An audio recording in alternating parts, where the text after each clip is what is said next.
Shalom, selamat berjumpa di Koran Segar, komedi rohani sekitar gereja. Saudaraku yang terkasih, tahu nggak sih, kalau kita salah mendengar, maka kita menjadi salah mengerti.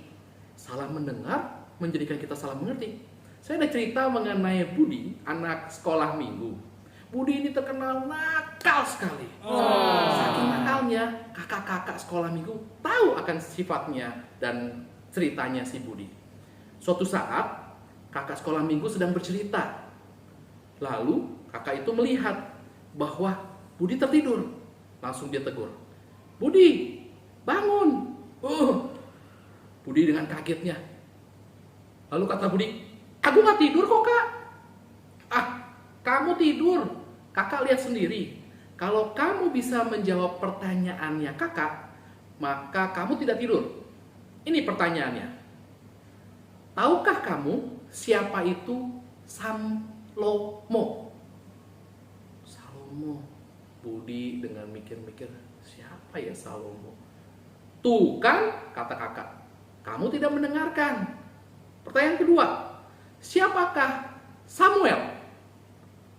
Budi mikir lagi, siapa ya Samuel? Lalu Budi gak habis pikir. Dia kembali bertanya kepada kakaknya. Kak, oke, saya juga mau ngajuin pertanyaan ke kakak. Kak, tahu nggak Timotius Adiguna? Kakaknya bingung. Timotius Adiguna siapa?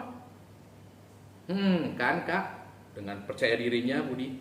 Tahu nggak kak, siapa itu Raja Pakpahan? Siapa Raja Pakpahan? Tuh kan kak, kalau teman-teman saya kakak nggak tahu, kakak juga jangan tanya teman-temannya kakak. Tuh kan kak. Lalu kata kakak sekolah minggunya, aduh Budi, bukan itu kan cerita tentang Alkitab. Ternyata Budi salah ngerti. Dia pikir kakak-kakaknya menanyakan teman-teman kakaknya. Ternyata itu adalah tokoh-tokoh dalam Alkitab yang diceritakan di sekolah minggu. Salah mendengar ternyata bisa mempengaruhi pengertian kita ya. Ada cerita lagi tentang Johnny, driver dari rumah sakit jiwa. Suatu ketika atasannya menyuruh Johnny untuk mengajak jalan-jalan para pasien sakit jiwa. Dengan jalan, akhirnya si Johnny mengikuti perintah atasannya, membawanya ke daerah pegunungan. Bawa waduh, apa itu? Johnny memeriksa keadaan, lalu dia sen kiri, dia pinggirkan mobilnya, dia turun dari mobil. Ketika dia melihat dari ban yang sebelah kiri, lihat, oh ternyata bannya bocor. Aduh, udah nggak ada siapa-siapa yang dibawa pasien sakit jiwa. Gimana nih? Tapi dengan inisiatifnya, Johnny membuka ban, dia mengambil ban cadangan. Tapi sambil dia begitu melakukan apa yang harus dia lakukan, dia kesel, gudul, mengeluh terus. Sampai ban itu udah dicopot, taruhlah kunci-kunci bautnya di atas ban yang dicopot. Lalu ditendang. Aduh, kunci bautnya itu jatuh ke jurang. Aduh, gimana nih? Udah di tengah-tengah sendiri, kunci bautnya copot lagi. Gak berapa lama, pasien yang ada di dalam mobil keluar satu orang. Dalam hati si Johnny, nih mau ngapain lagi nih pasien nih? Lalu pasien itu nanya ke Johnny, Mas, lama banget sih mas, kalau ganti ban gini doang.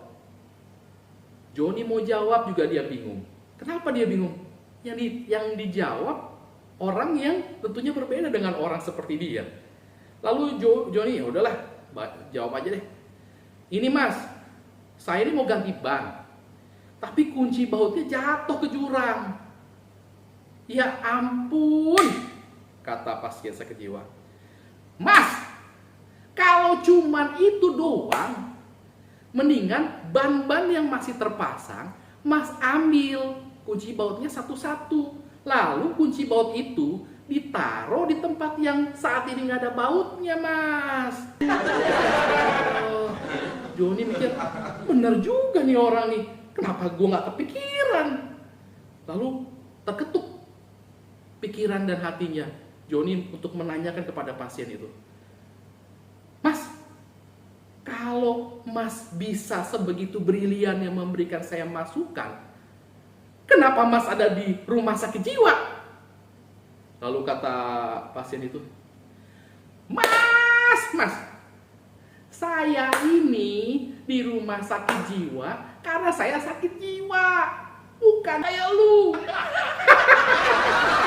Artinya, Mas saya itu sakit karena saya sakit jiwa.